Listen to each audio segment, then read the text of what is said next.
All right, everybody, we're going to go back into Revit again. It was so much fun yesterday, wasn't it? Yes. I'm only going to do a little bit more today. I just want to start everybody off. So everybody saved their site. I have it here called First Semester Intro. So I'm just going to open this up to start with. Has everybody got Revit open? No. Will I wait a couple of minutes? Yeah, all right. Let's start. I'll just show you before we get started here. Under first semester, GIT, then where the lecture videos are. So the video from yesterday is in here under Module 1, Initial Setup. So that's the lesson from yesterday. It's only about 55 minutes long, so you can watch that at the weekend. Movie night. Okay, so it's all going to go in here. So I'm going to upload each video into this little website under GIT every day. So if you miss a class or you lose track or you just need to do it again, it's all going to be in there. Okay. Oh, we need some decent chairs in this place. All right. So here is the project from yesterday. If I go straight away into the 3D view by pressing the little house at the top here, default 3D view, you can see our site pops up. So this is the site we made yesterday. But if you remember, we also made a little mass model of the existing house. So that's disappeared for some reason. Yeah. Yeah. The reason that it's disappeared, it's not disappeared, it's actually there. But the idea between massing models is that they're just an idea of a shape of a house. So they don't display by default. You have to switch them back on again because usually you want to show, the walls and the windows. You don't want to show the idea. So to switch it back on again, we go into Massing and Site. And over here on the left, there's something called Show Mass by View Settings. So this view is by default set up to switch the mass off. So I'm just going to click on this and say Show Mass Form and Floors. And the little house pops up again, so it appears back in place. The reason it's displaying as transparent and the reason it's not casting a shadow, again, is because it doesn't have a physical reality in the Revit universe. It's just like an idea. So it's just like a shape. We could do some things with this, but I think what I'll do first of all is talk about north points and all that kind of stuff. Okay, so yesterday we set it up so that it was in the right position in the world. And just to go through that quickly, we went to the little sun button down the bottom here, went to sun settings, changed it to still, and then over here we can press this button and it gives us the location in the world that the project is set in. So we have it in the right place up here. So I'm just going to cancel that. But because we inserted the site from just a piece of paper, a sketch drawing, it's not oriented in the right direction. So we have it in the right place in the world, but the north point is facing the wrong way. So we need to have it exactly accurate as to which way is facing north. So I'm going to go back into the site plan again. So we come over here to the project browser and double click on the site plan. And you can see that the project is just oriented according to this piece of paper that we scanned in and we put in there. But very luckily up here we have a description of which way north is. So we have a north point. So what we need to do is, first of all, this orientation for the project is probably the easiest one to draw in because everything is straight. So we can draw in straight lines as if we're using a ruler on a drawing board or something like that. So that's one thing. It's useful to draw in this orientation, but it doesn't make any sense in terms of the sun. So in the Revit universe, this is called Project North. Over here on the right, properties of this view has the orientation Project North. And Project North just means the easiest way to orient your project so you can draw it easy enough. So that's called Project North. But we also, if we click on this Project North option over here, we can change it to True North. And this is where we actually rotate the project to face the correct north point. Okay? So switch it to True North. Now it hasn't changed anything because we haven't rotated it yet. So what I'm going to do is I'm going to actually just draw a line parallel to where this north point is, just so we have a reference point. So I'm going to use the Architecture tab, and over here in the middle we've got something called Model Line. And a model line, yesterday we drew in annotation lines that are two-dimensional lines. They only exist in the two-dimensional universe in Revit. The model line exists in 3D, so you can see it in 3D views as well. So if you remember, we drew this outline around the site, and as soon as you went to the 3D view, it disappeared. You couldn't see it anymore. That's because it only existed in the 2D universe. But the model line you can see in all the views. Okay, so that's the difference. If you're used to using AutoCAD and 3D AutoCAD, it's more like an AutoCAD line where you can always see it all over the place. So I'm going to use a model line here. And again, we get this little panel that asks us what shape of line do we want to do. We just need a straight line. So I'm just going to take a straight line and I'm going to just draw it as close as possible so that we get it more or less parallel to the north point here. So we have something like that. Everybody with me so far? I've snipped off some. You snipped off some of it? I can vaguely see it there. I reckon it's more or less. I mean, this is only to get the technique together. It doesn't have to be exact. You're not going to get sued. But just to get the idea together. So now we have a model line that's showing us the direction of north. So we want to rotate the view so that it aligns itself directly to the north point. So yeah. How do I finish the line? It wants to carry on drawing. Well, then you just press escape twice. If ever you're in a command and you want to finish it off, you press the escape button twice. Yeah. 1, 2, and that'll just stop everything. Okay. So now, if you want to change anything that has a global effect on the entire project in Revit, it always happens in the Manage tab at the top here, because the Manage tab takes account of the settings for the entire project, not just the individual elements of it. So I'm really kind of skipping around between the tabs at the moment, but it's only really to get you kind of maybe getting a little bit fluid in the way you use them. But the Manage tab is the tab where you can change things like line settings, location of the project, shared parameters, who the client is, where it is, and all this kind of stuff. So everything to do with overall things about the project is under the Manage tab. And here under the Manage tab we have project location. This one here will change the geographic location, exactly the same menu as we had down the bottom here using the little sun diagram. This we won't need to worry about right now, but this one over here, position, this, if we click on this, we have the option to rotate true north. Okay, so I'm going to click on it, and you can see that in the middle of the project here we suddenly get this rotation option.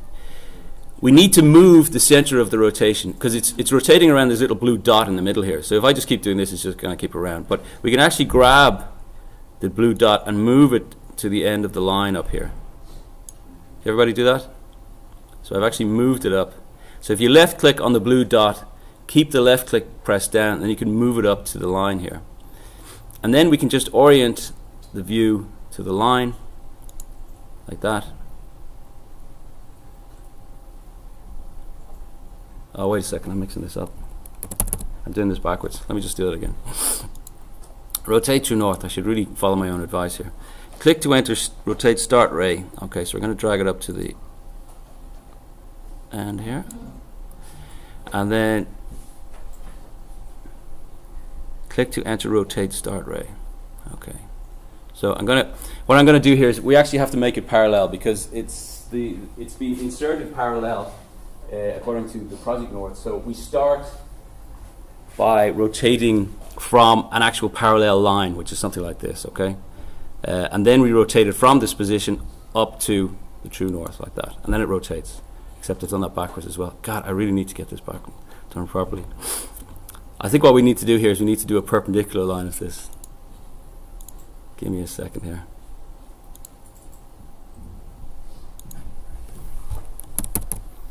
Now, what are we actually asking for here? Yeah, we need to think about this first. Manage, position, rotate through north.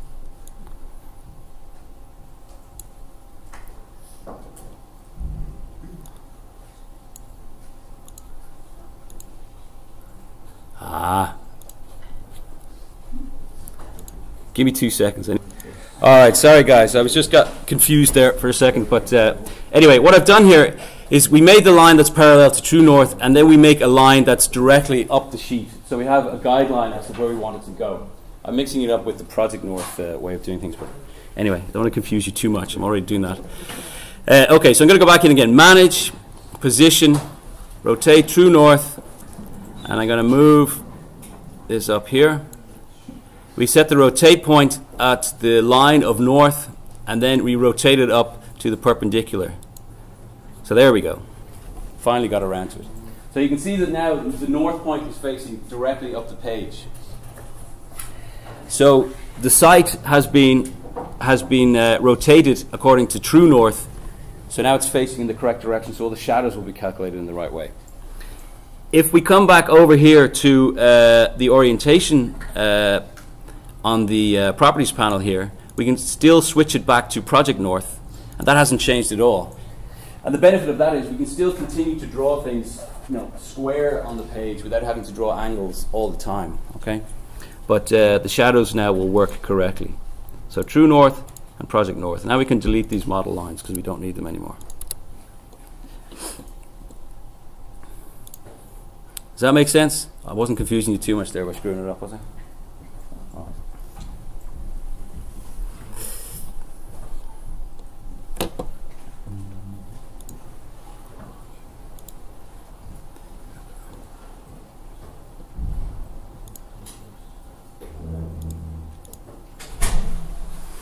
Okay, so now just to give you a little bit of practice of this, I'm just going to switch off this. I'm going to switch off this picture again. Yeah. Just a second, sorry. It doesn't change. All right. So we have something like this. Everybody, kind of with me. So I'm going to switch this image off again. So I'm going to select the image, right click, hide in view, elements. Okay? Just like we did yesterday. We'll do that one more time. Select the image, right click, hide in view, elements. So I've just hidden the image there so it's not getting in the way of the further drawing that we want to do. Okay? So I'm just going to talk first of all, a little bit about materials, and then after that, a little bit about 3D modeling, and then I'll stop talking and you can keep working. At the moment, if I come down here to the visual styles at the bottom, and I change this to a shaded view, you can see we have this grey material, which is really a nothing material. It's got nothing related to it. So we really want to outline the position of the site, and I think what I'll do actually is I'll put on the 3D view at the same time so we can see what's going on in 3D. If you type WT, just WT shortcut, then you can get all your windows on the screen at the same time. Okay, so WT. So if what we did yesterday is we set up the property line here, which gives us the area of the site, but now we can use the property line to really graphically show us where the site is. So if we go into the Massing and Site tab again at the top here, there's an option in here called subregion, and that'll allow us to divide the site model we have into different materials. So we want to make the site we have just some kind of grass or something like that, just to start off with. So I'm going to make subregion. Again, we get the same Revit shape tools up here. The one I like to use is this one called Pick Lines, because we've already drawn the lines. We don't need to draw them again. So I'm going to use Pick Lines. I'm going to pick all the lines of the property line that we made yesterday, and then just accept it. So you can see that suddenly in the 3D view we have an outline of the site, because they're actually separate objects now. Everybody with me? I'll finish it off and then I'll come back and do it again. Now I can select this separately from the rest of the topography, if I can go into it. Maybe I need to do it in here. Subregion. There we go. And once I select it over here in the Properties tab, we get a material option. At the moment, it's only set to by category, but if we press this little button over here on the right, it opens up the Revit Materials library, which is this. And this is the first time we see this, but I'll talk about this a lot more later on. Once I get in here, I can type in, okay, I just want some grass.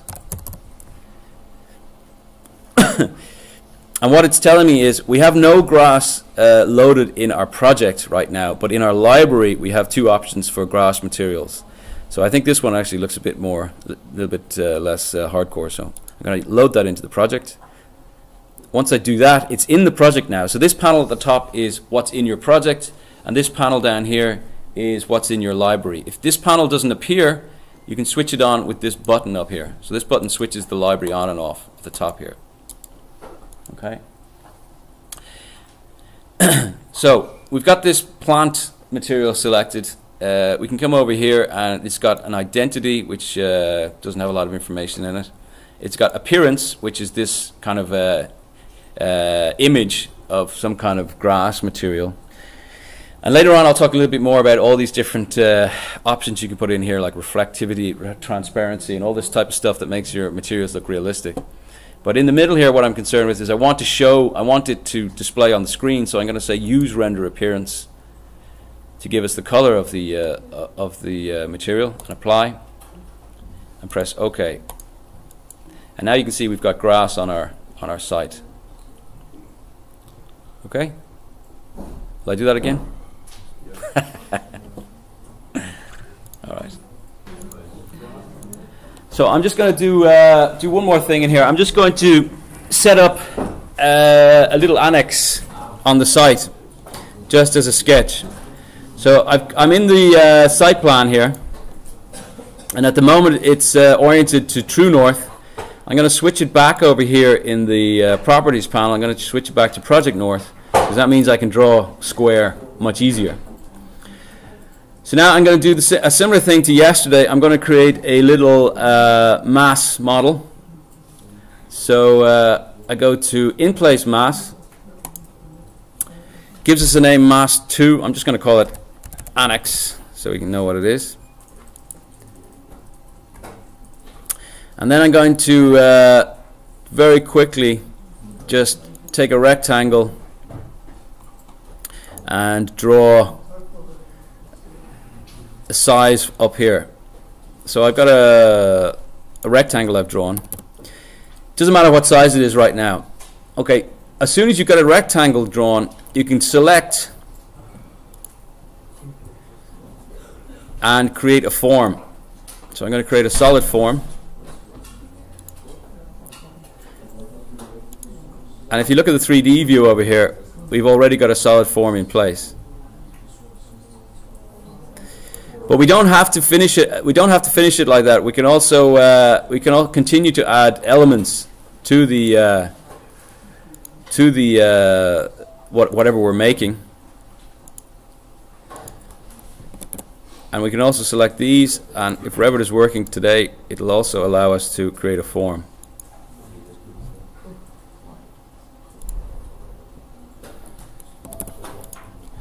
So here I've got a Moonbase annex here, just to show you that what this function is to allow you to play with forms and so on in Revit before you start worrying about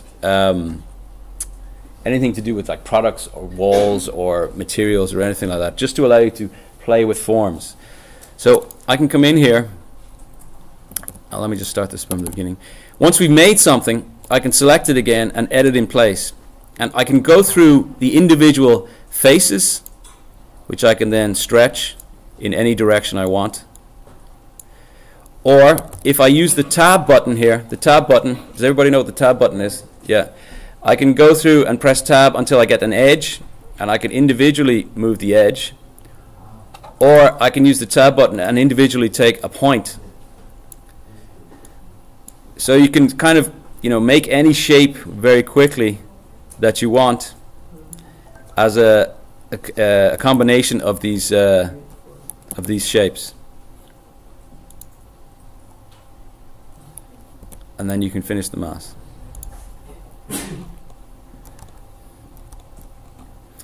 So this is a way of setting up like an idea for your annex project without worrying about anything except the overall shape of it and where it's going to be positioned in the landscape and so on.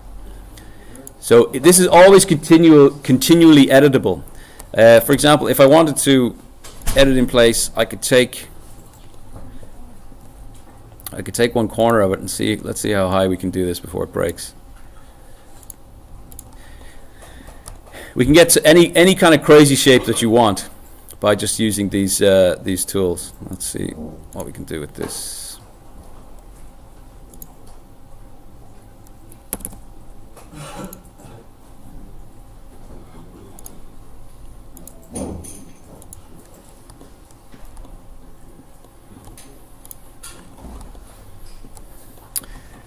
Okay, so that's just like a starting point. Later on, I'll show you how to get into mass floors and then actually converting these crazy shapes into buildings that Revit can generate the drawings for you as well. But I think for the rest of the day, if you just play with this mass form idea and try and get something that resembles your annex, or at least your ideas for your annex on the site, and then we've got a starting point to set up some drawings next week. Okay? So that's enough for today, I reckon.